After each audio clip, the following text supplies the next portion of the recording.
Welcome to the Bold Claims Podcast with your hosts, Matt Danskin, Daniel Robosky, and Taylor Ammons. Welcome to the Bold Claims Podcast, brought to you by the Building Experts Institute. My name's Matt Danskin. Join us as we have our special guest, Justin Rogers of Bluebird Roofing on. We're going to be discussing company branding, as well as the W-2 versus 1099 dilemma. Let's get started and join us on this conversation. They were 1099. I was still in my drinking days, and so I was one of those cocky sales guys. I was 35 hours a week, selling 150 grand a month, getting blackout drunk every night, show up at the sales meeting, still pretty drunk, and go rest it off and then go out and sell some more. And then it was one of those where I was like, man, I'm doing everything besides ordering the materials. I'm going to start my own shit, like so many of us will do. And because I was like, well, I'm making 10%. There's an extra 30 out there, and the only thing I'm not doing is ordering materials. And I was like way wrong, because there is so much more in that 30% than ordering materials. Yeah. And I think people don't realize that until they go out on their own, because the guy at that first company I worked for, he told me to my face that he regretted opening his business and that he should have left the company he was selling for, found a company that installed the way he expected, that would pay him on time, stay in his zone of genius, make 250 grand a year, and live a life. But he's like, now I own all this fucking and I didn't take any of that to heart. I was just like, okay, and I never intended to have my own company. And so now I got to get out of this. Just because you're a good salesman doesn't mean you're a good business person. Correct. Well, I figured out how much I don't know. Well, that's the hard part for these guys to swallow. They're like, oh, I can produce this money. Mm-hmm. It's all the other things that go on behind the scenes that they can't produce. And some guys can transition into that space and be great business owners, but it shouldn't be the expectation. Right. There's nothing wrong with you being a $3, $4, $5, whatever $1 million a year producer. Yep. And living your best life. Because I don't know if you've seen roofers on TikToks, but they're wearing Rolexes on roofs and shit. Right. Driving Ferraris. And they're go out and sell some shit. Be happy. Mm-hmm. You don't have to run the business to do that. You don't have to carry that liability to do that. Right. But guys don't realize that, and they go out and do their thing. I would even argue that some of your top producing sales reps are that way because they're not good with money. Or what way? Or not like, are as kind of cocky, flashy, ego driven because they have financial stuff. When I got into automotive sales, the sales manager told me when he sold me his boat that debt makes better sales professionals, because you have to go sell or they're going to come take your shit. I've been saying that to people for years. Like, you have to remember that the guy that you have out knocking doors, sometimes that sale that he makes on Friday afternoon is how he pays his rent. So he might make some shit up on the fly just to get a sale so he can pay his bills. Mm-hmm. You as a leader and as a company person should be training them to move out of that category. You should be training them to be fiscally responsible. You should be teaching them all of these things. And a lot of companies aren't. Right? It's just what it is. Right, yeah. What are you producing for us, but don't really care if we make you better as a person? So it goes back to what kind of culture you want, what kind 100%. of sales team you want. Yep. Because those guys who are doing that, they're not staying. They're going to do it for a year. Oh, somebody else has got 5% better over here. Yep. They're always looking for the next deal, squirrel chasing. Yep. Yeah. So, as opposed to just finding a company like Bluebird that, because I can tell you that y'all do quality work. I can tell that y'all have a wonderful reputation in the area. I can tell you that if people say the word Bluebird, their first thought goes to roofing, and so you should, especially here.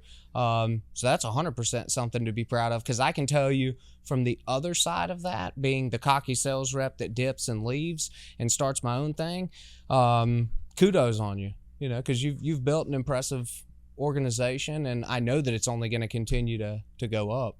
It doesn't happen in 6 months.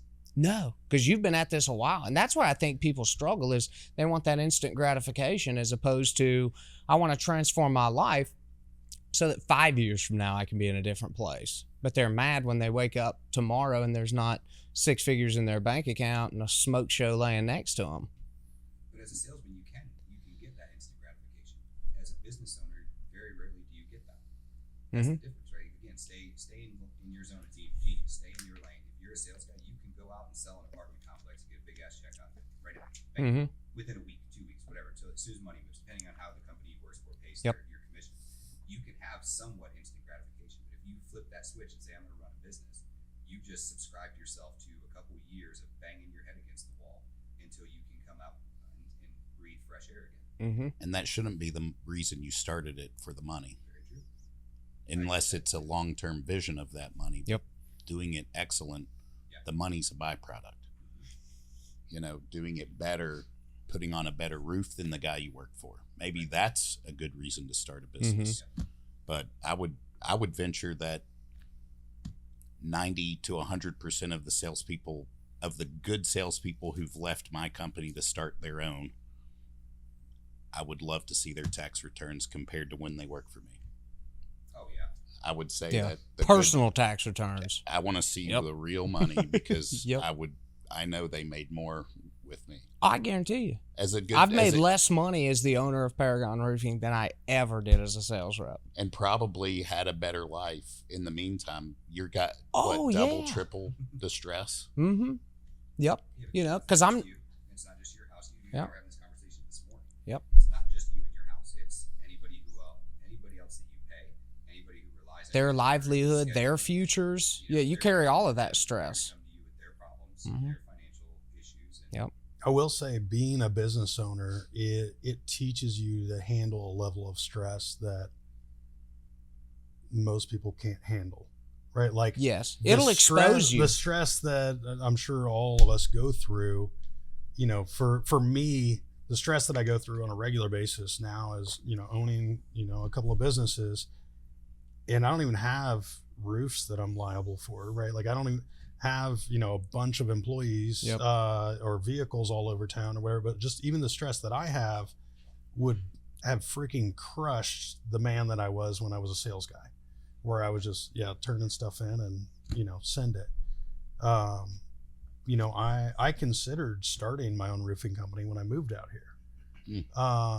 And ultimately, you know, I think, like you guys, I'm very concerned with the quality of the install and how everything goes and how's the customer taken care of and all that sort of stuff, which I know I've figured out for myself how I can make that happen. Right. But from the scaling aspect of it is, now you have to trust other people to do the thing. And that, you know, that's always a messy process. If you're a messy. perfectionist, But- don't start your own company. If you can't handle Right. stress, You know, that Don't was start your one own of the company. things that made me, you know, not go down that road, because it was either I'm going to be doing everything, which is really tough, Yep. Or I'm going to be working with somebody that's not doing it the way that I want to, which is really tough for me. Or I'm going to have to hire a bunch of people and work through going from them screwing up to them doing it the way I want to. And that's a doable thing, right? Yep. But that's a hard, long-term right? doable thing. Yeah. If you're not okay with sucking for a few years and figuring stuff out, don't even do it. because there's a ton of misinformation. Or out there, too. large amount of capital behind you where you can put the right people in place from Buy your Jump way to the Street. top. Yeah, ultimately. Use that capital appropriately. I've seen a Yeah. lot of guys Correct. get a bag of cash and then just Blow burn it. through it. Yep. And they Yeah. don't anything. They don't hire the right people. They hire all their buddies. The nepotism is out of control. Well, Hey, you don't hey, have hey. to. You don't have to fix all the things that you would have to fix in order to scale without Yep. that money, and so you have all these problems that just get big. Yeah. Uh, Yeah. I'll tell you that running a business exposes narcissism. And like people who think that they can be leaders, who are like, it needs to be done my way. If you can't handle the adversity of pushback or any sort of hitch in your direction, and all of a sudden it's everybody else's fault because you've created this thing for them. It's like, look what I've done for you mentality. You want to expose some narcissists, let them open a business. They will come out of the woodworks. And it's never their problem. It's a house of cards at that point. It's never my fault. It's your fault. Yep. You didn't do it the way I wanted you to do it. But I'm going to take the lion's share. Mm-hmm. Well, Yeah, there is charisma with the narcissist though, Oh, and so they'll there's get there's gravitas, right? Like you get there's drawn into it. They're really good at creating environments. but they can create a vertical, but that's where the house of cards comes in. You know, kick a couple of those legs out, and then it comes down. I will say though, on owning the own business, I certainly, if it doesn't have to be about the money, and some people would take a pay cut to own their own business. Sure. And that's fair. I couldn't, I mean, that would be hypocritical of me to say, you know, you shouldn't open your own business. But just going into it knowing exactly what you're getting into and the reasons you're doing it. Yes. You know? That's the biggest one. Why? Why are you doing it? Because, you know, in my experience, for anybody listening that's thinking about starting their own company, why? Because if it's just about the financial aspect of it, then find another company to sell for. But if you have something unique that you're wanting to bring to the market, or a unique way of doing things, or something like that to provide an overall experience, then heck yeah, go out and do your thing. Or find a company with an owner that's willing to take some, I don't want to say guidance, but you know what I mean, input, and then work alongside of them and build something beautiful. And then whatever it's for, the scale or the exit, but you know, thinking with the exit in mind of not only like, I'm going to start this, but what's the plan for it? What are we doing after? What's the reason behind starting this? Because if I would have done that, I would have realized that, oh, you're cocky, you need to clean your life up, and you're being a little arrogant right now of all this money should be mine.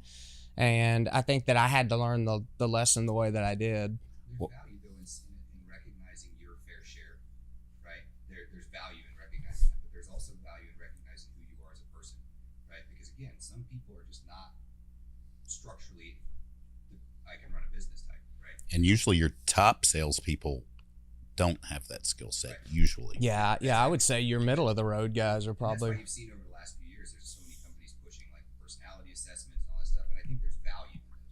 I don't think you can hang your coat on them completely, but I think there's value, right? Because there are people who take those and you see the result and you're like, that's exactly what I thought, right? Because I'm looking at you from the outside, but it may be surprising to you depending on how you see it. Like I did mine and I was like, yeah, that checks. Boring, process driven, blah, blah, blah, blah. It's like, nothing sexy here. But I'm a big asset to a lot of companies, right? Or a person like me.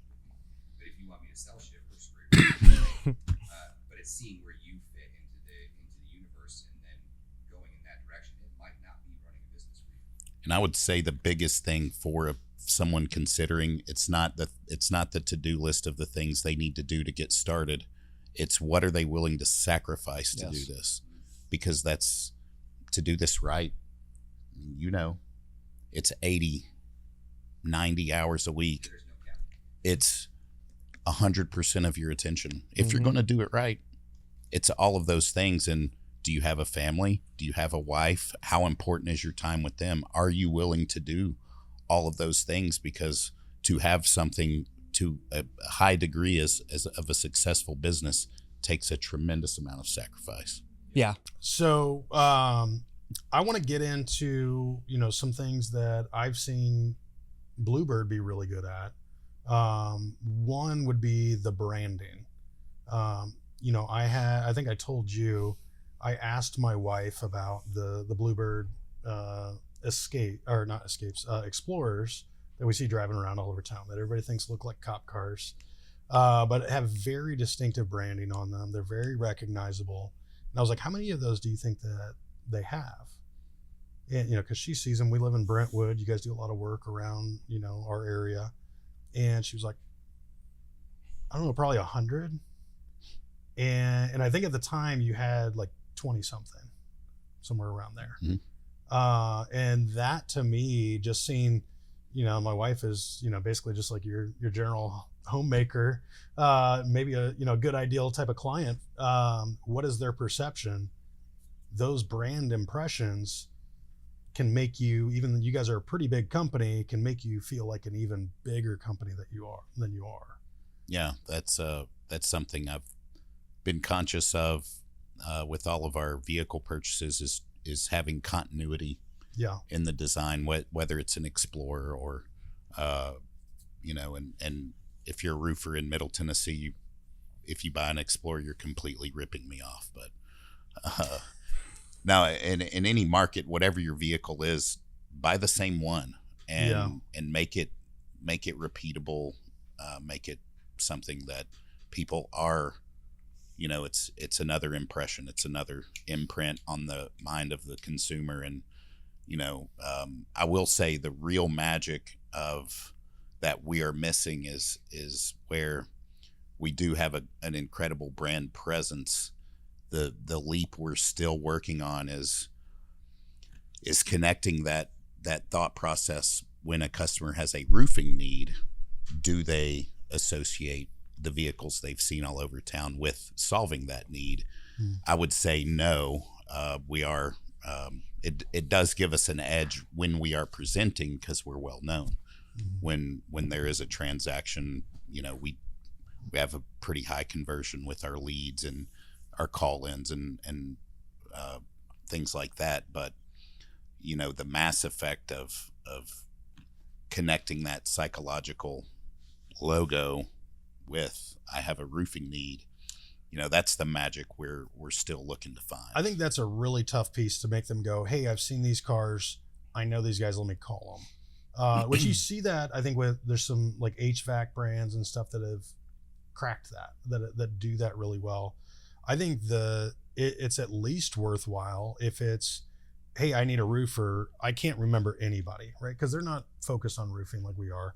They go to Google, and even if you guys aren't number one in their particular search or area or whatever, if they see your name and 2-3 other names that they don't recognize, but I've seen that brand over and over and over again, that can be, I think, where people go, oh, let me call them. Or even you guys go knock on their door and, instead of XYZ roofing that I've never heard of, oh yeah, I see you guys around, I see your trucks, I see your Explorers. I was talking to a guy at the gas station, and he was sharp and courteous and clean, and like those brand, that's worth something. It's hard to like really put your finger on. Mm-hmm. Well, you said something just then. You said, meeting a guy at the gas station. Well, if he's a Bluebird guy, his shirt was tucked in. Mm-hmm. He had a belt. There was, I'll just tell you guys, roofers like tuck your shirt in. I can't believe really how many conferences I go to and these guys look like they rolled out of bed. It's never someone I would choose to do business with as a homeowner. I like that. I've never even really thought about it that way. It's kind of like grooming yourself, I guess, in a way. That some guys get the grizzly look, and that's okay. But if you look sharp and you're dressed sharp, you have at least quantify it, maybe a 20% advantage of the other guy. He may know more, but if he's missing a front tooth, what good does the knowledge do him? And that's an extreme example, right? But I believe I think guys that they're messy or whatever, which even like, you're going to get messy. You might get messy doing a roof inspection, right? Keep an extra shirt in your car and swap it out. And so spray, now you're clean. Those type things. Yeah. Keep yourself clean and neat. But it's their perception. Your guys that are out selling roofs aren't the ones that are installing it. But if I have a guy that is talking to me about my roof, that everything's put together, he's paid attention to the details of his shoes are clean, his hair is done, he, shaved cleanly or, whatever. Even if he, maybe he has tattoos or he doesn't, but like all he's put together, he paid attention to all these details. Well, how are they going to do my roof? Are they going to pay attention to how that flashing intersects with the sidewall? Well, especially when you see more multiple likely people from than the same company that do it. What's that? Especially when you see multiple people from the same company doing well, then you thing. realize, this is a standard for Bluebird. Yeah. And then you can go to Bluebird's socials and see the neighborhoods that they're in, and you see all the houses that they're doing and the size Yeah. of these houses. And so, somebody online may be like, screw that guy. I'm a roofer. I'm supposed to look rugged, but you're onto something because you target the highest clientele or the highest end clientele in Nashville, and you look the part, and y'all land a lot of jobs, so it must work. Well, I'll tell you what it also helps with is we get very few price conscious shoppers. Mm-hmm. They're not expecting us to be the cheapest bid. Now, they may shop against us, but 9 times out of 10, they're giving us like, hey, I got this other guy here. You know, can you get closer to that? They're not even asking us to match it. Yep. Yeah. They're asking us, can we get and a little at closer? that point, it's not about the dollar. Yep. It's about, are you willing to work with me Yep. a little bit? And then Yeah. really at that point, you know, you can be a hard no, and they're still probably going to go with you. Yeah. You know, but then, you know, y'all being good people too is like, hey, you know, I don't have any issues seeing what I can do to help you out. You know, maybe we've got underlayment. Looks like our scopes are different. They're using, you know, correct. This is why. Yeah. And, you know, yeah. and that's or why we justifying pay attention it. Yeah. And again, that's why we pay attention to those details. Yes, Mhm. it does cost a little bit more, but man, if we had skipped that detail, that's a failure in your roof. Thank goodness you didn't spend 80% of what we're charging to get Right. a roof that's going to fail. Yeah. Now Right, sign like- here. Yeah. Yeah. Overcome the objection But- and then ask for the deal. Yeah, it's to your point. Like when they walk up to the door, if I look at them through the Ring camera and they're dressed nice and they look presentable, I'm more likely to open the door too, right? If it looks like somebody who's getting ready to rob me, Right. I'm probably not going to open the door. Mhm. But I mean, I used to get a bunch of flack for my tattoos. Like I'd worked for one company. They're like, you need to cover your tattoos up. And I'm like, we're good. I'll go somewhere else, because I got the logic, right? Like Mhm. it doesn't look professional, but nowadays I mean, maybe in the Right. 80s, man, tats are pretty Yeah. accepted now. I had Yeah, a I'd dude say now. bring me a long It's a sleeve thing. shirt and say, you need to put this on before you go back out. And I was like, we're gonna go ahead and pass. Yeah. man. Thanks, but no thanks. But it does say something to have all your guys. Now, is that something that is that a metric that you guys cover for them in sense of like how many times are you fulfilling the image? Like, how many times have you had to be corrected for not tucking your shirt in or wearing a Bluebird shirt in the appropriate, like, is that something that is something involved in your guys' like quarterlies and stuff like that? Is it something you identify? It's something we have to touch on occasionally. If a guy, it rarely happens, walks into a sales meeting, has his shirt untucked, like, bro, tuck your shirt in. And the rest of your team Tuck your gathers shirt it in, before where's you your do. belt? Come on, man. It's not how we do it. Yeah. And that's it. I mean, it's never been an issue. And when you just make it a standard, you know, I've and you're seen really companies that hiring do it. guys that you don't have to tell them to brush their teeth, you know? I mean, That's a big one for me. right. Typically, It's that yuck mouth. It's like you. Well, and then because the other you gotta thing- be able to take care of yourself Yeah. before you can take care of anybody. And that goes for your wife, your kid. If you're a wreck, Mhm. how are you going to take care of anyone? Yeah. Mhm. And customers certainly going to be skeptical of the way you present and take care of yourself, because you are definitely not going to take care of them better than you take care of yourself. Mhm. Right. Yeah. So it's a good qualifier. One thing that I've seen, you know, and I talk to business owners, tons and tons of roofing owners across the country, and I'll see guys that are like, hey, I want this, but we're struggling and my guys won't do it and I can't hire guys, and you know, all this sort of stuff. And consistently when they're struggling with those things, they go, why won't they do this? And then you look at them and you're like, well, you're not doing the thing that you're telling them they need to do. Mhm. Right. And a lot of guys will go, well, I can wear whatever I want. I own the company. They need to wear this uniform. Right. Right. Like you are. Correct. And this isn't just today for the podcast or whatever. Every time I see you, I don't you think are I've ever dressed seen you not exactly suited and booted. to It's the gotta standard that be. you expect the guys. And, Yep.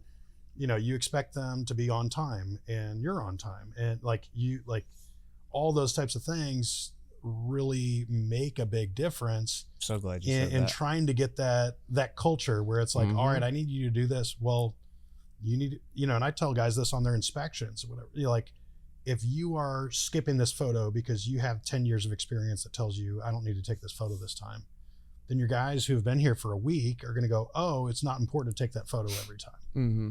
Right? Like that's what leaders do. You have to be the thing that you want them to be. You And can't well- just will it into existence. And Right. But when you help them and they turn that job in without that photo, but we needed that photo, do you go out and get it for them? or do you send them back out there? You send them back. You send them back out there, and they You might go learn. with them the first time, but the second time. Well, and then you're creating resentment, right? Potentially of like, well, you told me I didn't need to take that photo, but now you're sending me out to go get the photo. Oh no, I meant in the context of it being a required photo. Oh yeah, from a leadership perspective, yes. From the whoever trained him perspective, that we're potentially creating resentment, right? Of like, well, fuck, he didn't tell me. He told me don't worry about that photo. We're never going to deal with that anyway. Yeah. Now I got to go back out, and then now you're starting like, well, can I actually trust whatever this dude's saying that I need to do? And so while from a leadership's perspective, I agree with that 100%. Like, well, no, you screwed it up. Go unscrew it, right? Yep. However, this side exists too, and that's a conversation with that person in the middle, the trainer, going, hey, you got to.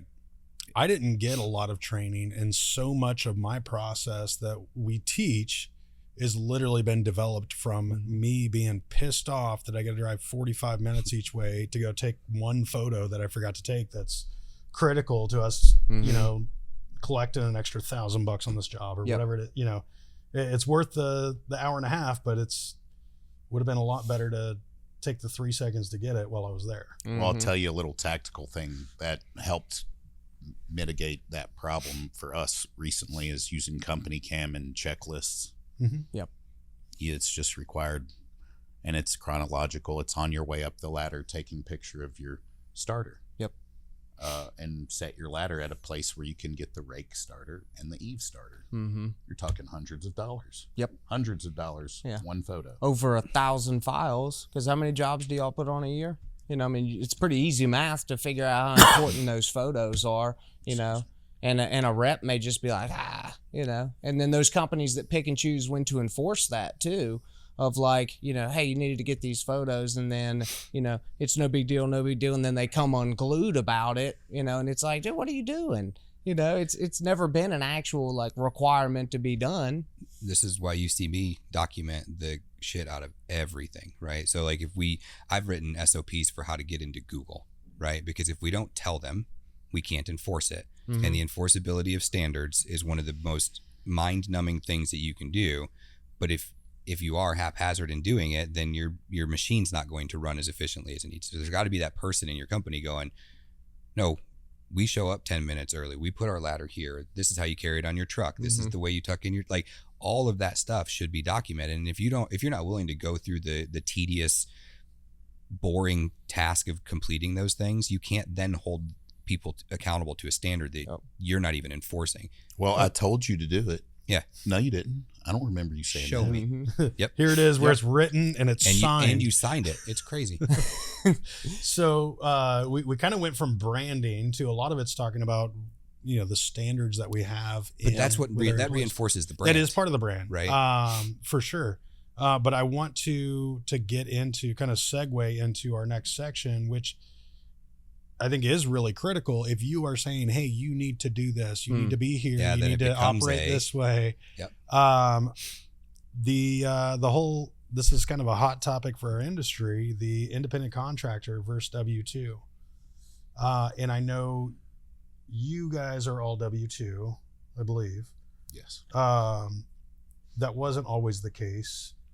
Tell me about, you know, and I think you were 1099 years ago, where everybody I knew of was 1099. Yeah, right. If Unless you're in like some weird retail market W-2, you were like, what? or whatever. Right, but for most markets, everybody was 1099. That was the thing. That was just the assumed way to go about it.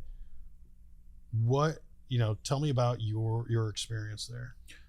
Well, we made that change about 6 years ago, and that was more of a liability reason. We just did it to avoid being hit with a massive penalty for doing it the wrong way. But after doing it and looking at all of the reasons, I would say a bit even bigger reason than that is employee buy-in. If you're a 1099, what are you teaching those guys? I mean, they're already owning their own business. Right. What do they need you for? I mean, they're filing their own tax paperwork. They got their own accountant at that point. I mean, it's, to me, it's more about buy-in, and you're showing that employee that you're investing in them. Benefits, company vehicles, uniforms, equipment, drones, phones, iPads, all of those things, you are handing them an investment package. Mm-hmm. I love that. That's a value. Anybody can, if they can sell, they could sell for anybody. Yeah. What are you offering? That was impressive. Yeah. Dynamite. That was nice.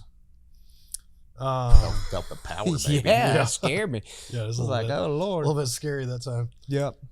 They're blasting like diagonal across the Yeah. street. So Yeah, because the first 2 roofing companies I ever worked for was 1099. So you signed 1099 paperwork. The first one actually had a non-compete they had you sign too. That's and the I, most hilarious I literally thing. chuckled as I The signed 1099 it with a to non-compete. myself. Yeah, I was just like, whatever. It's a locked door, right? Like it'll keep the honest people out, and if it's enough to scare people, it's like the cease and desist I got Yep. last night. I just kind of chuckled about it. I was Yep. like, this isn't worth the time that you spent to write it. But like, No, the non-competes are valid on a W-2. yeah. And I feel justified in enforcing those when now obviously there was a time when I didn't do them because I have a lot of competition now that spring from the company, but I feel like all of those people learned their company on the back of my acquired knowledge over the year, and that should be worth something. If you want to start your own business, that's fine, but don't do it in my backyard. right. That I've literally taught you how to plow and where the seeds are and where the best soils are and how we nurture these plants and we grow this harvest. I don't think that's right. So I do enforce non-competes. Now, didn't the federal judge didn't the feds just recently kick like out abolish the the- whole? Yeah, they said non-competes aren't enforceable. I thought that I saw thought something heard on something that. about The but I- SEC last year tried to ban them, but the first court ruling that came down was the SEC is not a lawmaking body, so you can't ban non-competes, and that's where it's been left. Got it. I feel for people that do hair or some of these ridiculous non-competes where they already know how to do it, and just to work for you, they got to sign a non-compete. Yeah, like these people went to school. Like it's a school, right? Let's call it what it is. Like you said, they went to cosmetology school, met an esthetician's another one. Like these are people who had to get a certification or a degree or whatever, and just because they worked for you for 6 months, they can't go start their own shit. Like that, I'll agree with you on that. Yeah. And I think for some people it becomes a power trip though too, right? And when we look at we talked about narcissism earlier, like there's a version of that is very narcissistic, right? It's like the look what I did for you, not what you said, because what you said is supported by the growth of that person, the growth of your company, the very clear back and forth, right? There was an exchange for experience versus desire, right? And those things all mesh. Where the narcissist side of that exists is like, well, you wouldn't have this without me. Maybe, but the difference is if you provided that to them, they nurture or they grew because of it, they thrived because of it, and then they left.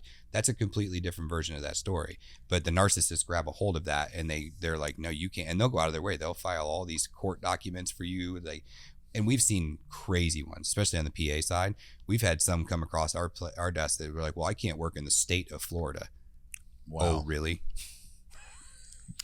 That seems a little overreaching. Yeah. No, mine is isolated to It's usually our like market. 50 miles or something. A lot of them are. Or I just can see something like that. yeah, like within a hour 50-mile radius of or our home something. office or something. Like that's reasonable. Cool. Surrounding county, any county we do business in on a regular basis. Yeah. And that's, Davidson and the surrounding counties. But yeah, definitely the W-2, it shows your people that you care, that you're buying in. I definitely think on the flip side is true. And the 1099 tells your people you don't care. And it's like a toilet paper deal or back of the napkin is the better way. It's like, okay. And I'll bet you the 1099 companies didn't even have you sign a pay plan. So, I mean, what do you Right. really have? Probably not. Years ago, I got Those are the hired same as a ones that don't pay 1099. you. That's right. That's a good indicator, actually. Got hired as a 1099, and the guy, grabbed a shirt out of the back of his truck, out of the box, and or I think he gave me 2 shirts and a hat, and here's the contract. Here's 10 of them. Let me know when you need some more. See ya. Good luck. Yep. We made it work, but so often, we talked about this on another episode. The roofing salesmen have not a lot of respect in the general population. It's almost like used car salesmen because there are so many unprofessional guys doing it. But if I'm a 23-year-old kid, I'm out of the house, I told my parents, hey, I got this job, I'm not working at Walmart anymore, I'm going to go sell roofs. Okay, great. I've heard some scammy stuff about that. Well, no, they gave me a t-shirt and this contract Business or whatever, cards. and I'm driving around in my 2003 Mitsubishi Eclipse to go sell these roofs. Mom and dad are probably going to go, that's not a real job. You need to go find a real job. Yep. In fairness, Right? my parents still say that to me. They're like, you don't have a real job. Fair enough. But on the flip side, if they go, I'm not really sure about roofing, it's like, well, I've got a company vehicle and we've got uniforms and Health sometimes just benefits. saying, and here's a health W-2. benefits and Go to the website. yeah, you can look up their website and Yeah. you can drive by and see them on the main drag Right. here and like, oh, okay, that's a real company. Legitimate organization. Unlike what you were talking about earlier, like, yeah, this guy sets up a new shop Yeah. everywhere, Yeah. We literally we've would got like have Airbnbs yeah. that we would work out. I know big ass roofing companies that would do that. I won't say who it was, but I worked for one in Texas that when Hurricane Harvey hit, they rented 3 Airbnbs right next to each other. And they're like, all the sales guys are staying here. We drove from Dallas to Houston. And it's the Wild West. I when walked you're in and these guys are storm doing chasing. blow and they got strippers coming over and shit. And I'm like, Hookers and blow. I literally went and slept in Amy's Tahoe, like 2 blocks down the street in a gas station parking lot. I said, I'm not doing this. And I stuck around with them for like 2 days and I was like, I'm out. But this was a big name roofing company. And so like you got all those things. You got the shirts and they like immediately they had like a merch store in their office. Like you walked in there, they're like, you want a blue one or a yellow one or a green one? And I'm like, oh, I'll take it. It's like free shit. I love free shit. And then Hurricane Harvey hit and we all went down there and I'm walking in and these dudes are just going full ham. And I was thinking, nope, it's gonna be a hard pass for me. And they were doing, the last thing I remember sitting in with them was they were doing a class on how to get trees bought because the hurricane blew over a bunch of trees and they're like, you can get $5,000 a tree. And I was young in the roofing industry. And I was like, hell yeah, that sounds awesome. Can't get $5,000 a tree. Yep. Yeah, not But, not but that's a regularly. standard. That's a standard they created, and then they were since bought out by PE, which was crazy. But you see some of these guys, even the bigger companies, that don't have their shit together when it comes to that delineation between 1099 and W-2 and what is a standard and what's not, and what you can do if they're 1099s, what you can't do if they're 1099s, and because everybody has their opinion, and the world's full of misinformation. Well, it blows my mind. One of the biggest contractors, I won't name them, but one of the biggest, they're in a PE group, and I at least know their Nashville presence is all 1099, and I know that leg of the organization is entirely 1099, and they've got to be doing over 40 million, and it honestly blows my mind. It takes one disgruntled former employee and a FLSA attorney, Right. who, by the way, takes cases on contingency because FLSA laws, if you are the victor, you get attorney fees. So Yeah, they will love that. It's a then they win-win for were them. purchased by PE, and I'm thinking these PE guys have a massive liability, Yeah. and it honestly That could have been blows an my mind. oversight. Oh, it wasn't. I No. doubt it. No, I like just knowing how the diligence process works. Okay. Not an oversight. It was, if anything, Strategy If anything, it's a short-term strategy with an evolution. to work them out. Either work them out, or they were already 1099 and they're saying, okay, we're going to do this, and over 24 months or whatever, there's an earn-out associated with them transitioning to W-2. Yep. I'm being presumptuous, but I would assume that's the way that because they're not going to leave it that way.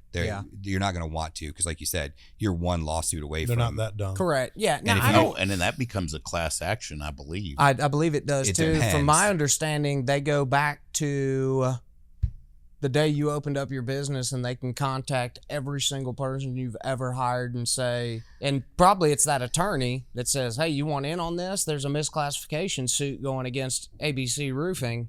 You want in? You mean I get Sure. my taxes paid and some extra money? It's like Lon, Yeah. like Lon Now, I'm Smith. not- Get some mailbox. Yeah, Lon I'm Smith not in Houston opposed to 10 years ago, whatever it was. They got hammered, and they had to pay back like. They did? Oh, yeah. They got a 1099? No, they got. It was for misclassification. Made me think about it. suit. But this goes in line with like you're always one hiccup away from something massive happening, right? So Lon Smith got in trouble. God, it would have been like 2010, 2011, because they had their contract approved by the state, but then they changed something. They changed like a small amount of the verbiage in there that had to do with the deductible, and so a disgruntled HOA sent it to the regulatory board for Texas, and they did a full-on investigation, went back fucking like 15, 20 years. They had to pay back, and my numbers are going to be wrong, but it was something like 18 million in Well, I think with that, and like deductibles and some other stuff. Now, luckily, Lon Smith was large enough that they were just like, this sucks, but we'll weather this storm. They're still in business, but they lost all their credibility. They're a significantly smaller presence in the DFW market now than they were, 20 years ago. 20 years ago, a lot of that nobody has to do with discrimination, and so if I offer a different contract to you than I offer to everybody else, like I did this, hey, I'm going to waive your deductible for this guy, and I didn't do it for everybody else. Well, if they find out I discriminated against those people that I didn't give that better term to. And so I ran into that years ago doing just construction stuff where we'd have, an attorney or somebody that we're doing business with that's like, hey, I need you to change this one term. And the guy they worked for was like, absolutely not. We're just not going to do the deal, because if I change this one term for you, and I I love how open many myself people up do to that. liability to everybody I've had sign this contract for the last 5 years. And it amazes me the amount of people who think they have the clout to get you to change the way your contract's written. Yeah. We had it. So in Texas, again, the TDI has a standard public adjuster contract. So all PAs in Texas, that's your contract. Unless you send yours in and get it approved by the state, which a handful of guys do. Most of us don't care, right? Because it covers the basis. I'm going to charge you X based on X, and you're going to pay me blah, done. The amount of people who will get this contract that doesn't even say Robosky Consulting on it. It says Texas Department of Insurance public adjuster contract. And they'll be like, we don't like line 8. We're going to need you to change that. Neat. The freaking state wrote it. It's not my contract. You want me to call the legislators and be like, hey, so we're going to need you guys, Mrs. Smith at Main Street down here, she does not like line 8. Go ahead and fix that. It blows my mind how entitled some people are to be like, I need you to change the way you run your business to suit me. Well, in this particular case, I don't remember exactly what it was, but it was something that was very reasonable. It was with the nature of what we were, our intent anyway, but it was still just like, no, we're not going to, change. But I've heard your guys contract. too. I've heard guys who live in the heavy 1099 mindset because there's always the argument of like, as soon as you give them a uniform and you tell them their working hours, or like as soon as you start to dictate, you're done. Then you're done. The way that some of these guys have gotten around it is to say, this is the standard for us. And if you're going to work here, if you're going to work under my brand, you have to adhere to our standard. I'm not telling you how to do anything. I'm telling you, if you want to be here. Oh, it's well, see, that would not pass through. I don't hate. I know some companies that's the mentality. Because I know some bigger like storm chasing companies that is their model, and I know that even Bub had his stuff set up where he was doing 1099, but he had processes in place of, hey, in order to be eligible to work here, you need to set up these things. So he showed them how to establish an LLC and how to get a workman's comp exemption and how to set all these things up. But, I don't love it because you're teaching people how to be 1099 that probably don't understand the tax implication that comes along with that. Let and that making sure that they're saving money. Tax return, he didn't pay any taxes all year because he was just like, this $1,500 a week is $1,500 a week. 100%. It's not $1,100 because they take tax. It's $15. You're setting your people up for failure. Tax problems. They get drove into bankruptcy or something like that. Have the IRS in your lot. You can't file bankruptcy on taxes. Oh, that's you right. cannot. Yeah, they'll You're just put you in jail or make you pay them for the rest of your they'll life. But yeah, that's a they'll good put point. a lien on you. Oh. And that lien stays there until you have paid it off. And once that And happens, they'll find your assets and attach that lien Yep. over and over. we have an active tax lien because our CPA, which we're in the middle of a lawsuit for that, but our CPA screwed up, and when they filed, just call it 2020, they didn't update 2019 to carry over because there was some overlap or something, but they didn't file the paper. So then everything that we were paying in didn't go to 2020. It was going backwards to 2019, whatever it was. And so we got this thing saying, hey, you have a tax lien for like 60 grand. And I'm like, I'm sorry, what? And as soon as you go over, and it's a weird ass number, like 53,000, they consider you high risk and they can like seize your passport and all this other shit. And I'm like, how did this even happen? And then we found out the CPA didn't file paperwork. And so It's annoying. whatever. But so we got it all fixed, but they left a lien on, but we're no longer high risk. They're like, we're going to get rid of all of this negativity, but the lien's going to stay until you pay that off. And we're like, I feel like this is an acceptable enough win. So we just wrote it out because like, what do I care? But, we've since, we're like, I think we have like the time frame on it's like 6 more months or whatever. I think start of Q4 this year, it's gone finally. And we're just like, okay. It has affected us 0, just so we're all clear. But it was just this thing where it was like one person made a mistake. And so then the tax gods were like, screw this guy. Mm-hmm. Yep. I want to take a second and watch a video that buddy. Not only did I bring this one in, I actually helped produce this one. I want you guys to see our good friend Let's get Matthew Mulholland in the video we put together. Don't get on another roof without these 2 tools. First off, you've got the BEI roof gauge. The roof gauge has different gauge thicknesses for metal, single ply, even a thickness gauge for felt, organic felt. Never seen that before. It's got a gap tool so you can measure the gaps between the decking. It's got magnets to identify the type of metal that you're looking at, and it's got a hail gauge on it. That's the BEI roof gauge. And then there is the L scale.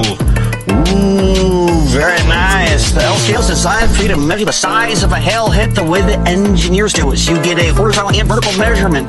This is really precise stuff, so you can get really precise measurements. You cannot get this anywhere else. It is made of stainless steel, so you can get wet in the back of your pickup truck. You've got the L scale and the roof gauge. Find both of them at buildingexperts.institute. I like the little green man sitting there in the background. We had done a whole conversation about having the green suit just come in and just like be Matt's hat sitting on a chair and not him, but we never did that. That's funny. There's still That time. was a always good time. video. I mean, it definitely gets the product out there and is catchy. Well, yeah, it's corny enough. So that he you're did gonna that watch whole it. video just talking through everything, and I was like, this is kind of boring. This is like not too exciting. So I'm playing with like TikTok filters, and it's like you can make it into a rap, and it'll ramp all the Oh, is it just take some modulates- AI and yeah, tweak just it a like little bit? modulates his That's voice funny. and kind of sticks it to the beat or whatever. And as soon as it played that one, I was like, yep, that's it. We're done. Has it gotten a lot of add traction some on TikTok? explosions, a little bit, Yeah. Put some gunfire in there. some guns. That helps. Yeah. That helps. Make it more gangster. Censor that. 90s hip hop. There you go. See our sales skyrocket in Memphis. And Yeah, there you go. Well, Yeah, that was a funny video though. I mean, content's big now. Yeah. unfortunately, for some people, there are some people that I wish content was not big. Some people post, I need your thoughts and prayers. And I wanted to be like, use your followers. Ask your followers for thoughts and prayers, you piece of dirt. I don't even know who you're talking about, but I had to get one in today. Yeah, you got to get your shots in. Yep. So do you guys just do Nashville? I mean, Middle Tennessee. So you guys cover, okay. No other metros, Davidson, though. surrounding Got it. counties. Down to Maury, we'll go to Columbia area. Columbia. Kind of the Yeah. bottom. The housing market in Clarksville. Columbia is. Yeah. We're Yeah, I looking kind of. at going to Bowling Green before the storms hit. Oh, really? Yeah. Yeah, I wouldn't have been mad at that because it was That's a it was good market. definitely Is it? slow getting For rolling, but entrance? We needed. So it's a commonwealth. Nah, we needed And those storms though. So Kick everything off. How they many have- guys y'all got now? 8 on the sales team. Nice. Yeah. So Yeah, not- well, so and that's not what 100 because explorers when we were rolling talking guys. about people going out and starting their own businesses, like sales reps need to just understand that you can be a W-2 employee for Bluebird Roofing and have your own business in a sense inside of there of like, hey, here's the Bluebird standard. I'm going to make it a little better. I'm going to make sure that, I take care of my health and fitness and things like that. And, I'm not a fan of door knocking. Let me go out and, let me get with Justin and say, hey man, I want to invest in myself, and Justin can get me hooked up with Matt so I can learn how to develop relationships with insurance agents. I can go out and generate a book of business. I can start taking that money that I'm making, begin to diversify it into some investment portfolios and stuff like that. Because, somebody had mentioned it earlier when you were talking about the tax return stuff, is if you go out and start your own company, it's going to take some time before you're actually rolling in some cheddar. And, so you're probably going to be making significantly less than if you just get comfortable and stay in a sales role and make that home. Yeah, you've got the risk of the failure of the business, and you've got the sacrifice in getting there. And that's, again, why you just have to go back to why. Why are you doing it? Because if it's for money and you're a really good sales rep, that's not the play. No. Just keep selling. Yeah. Just Sell, keep baby. When selling. I've got like, Because what you're going to do is, create a job for yourself that you hate. Yeah. Because people call themselves entrepreneurs, do and you it's like like you doing- are not an entrepreneur, and you own your business, but you created a job for yourself is what you did.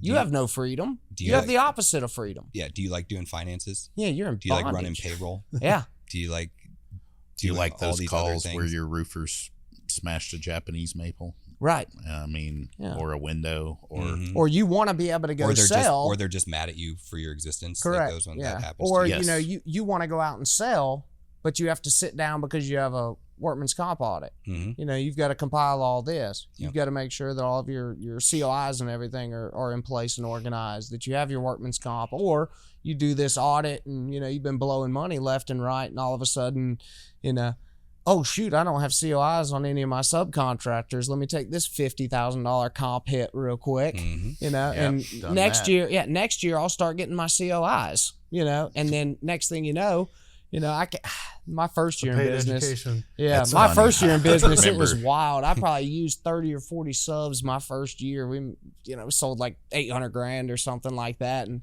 I'm like, I don't Different even sub know for every who, roof. who Jesus is. I'm like, this dude's not going to send me a COI. I didn't even know what a COI was. Do you guys in Tennessee are all your subs registered like they are in Florida? Like all your subs have to be W-2 in Florida now. if the contract price is going to be over 25K, then Is that what it is? then, Because yeah. in Texas, none of those guys are registered, right? And you really only communicate with like one dude on the Mhm. crew, right? Outside of that, whatever. But in Florida, it's the exact opposite, right? All those guys, you have to have workman's comp on them, and they have to be W-2 for your company. Yep. Yeah. So, how is it here? I don't like. for the subs. Yeah.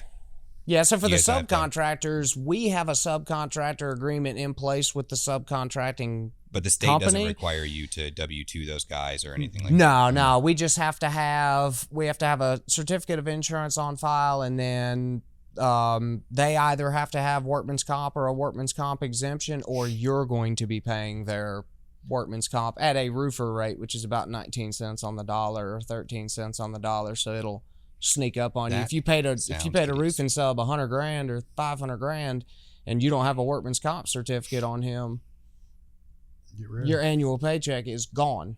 We ran into that a lot in Texas, was where we would go to do tax at the end of the year, and we'd send out the 1099s, and it would be like we'd get half of them sent back because the social security numbers they used were fake or whatever. And it's like, you're not checking that when you need a roof put on, but Yep.